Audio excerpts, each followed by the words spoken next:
are fundamental freedoms of the citizens. Debate and dissent are the essence of democracy.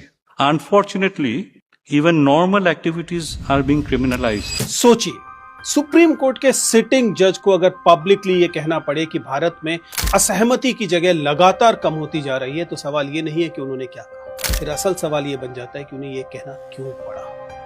People who come to voice their anguish over environmental degradation, which is a reality, are chased away as if they are criminals. Justice Ujjal Bhuyan ने कहा कि आज अपने अधिकारों के लिए शांतिपूर्ण प्रदर्शन कर रहे छात्रों को भी गिरफ्तार किया जा रहा है। कई मामलों में उन्हें हफ्तों तक जमानत नहीं मिलती। Students protesting in campuses are arrested and they do not get bail for 30-40 days.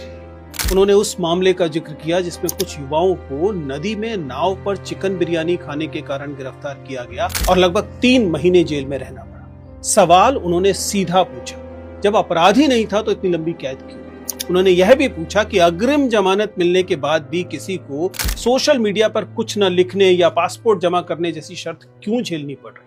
उन्होंने याद दिलाया कि कोर्ट ने गजा के जेनोसाइड के खिलाफ प्रदर्शन की अनुमति का आदेश देने से मना करते हुए कहा, अपने देश तक सीमित रहो, देशभक्त। ये बातें ऐसे समय में आई हैं जब देश ने हाल के छात्र आंदोलनों में भी पुलिस कार्रवाई, बल प्रयोग और लंबी कानूनी प्रक्रियाओं को लेकर गंभीर सवाल उठते हुए देखे हैं। लेकिन मैं इसे किसी एक सरकार या एक आंदोलन तक सीमित कर नहीं देखता, क्योंकि सरकारें बदलती रहती हैं, संविधान नहीं बदलता। लोकतंत्र की यह पहचान नहीं है कि सरकार की प्रशंसा करने की कितनी आजादी है। लोकतंत्र की असली पहचान यह है कि सरकार से असहमति जताने की कितनी आजादी है।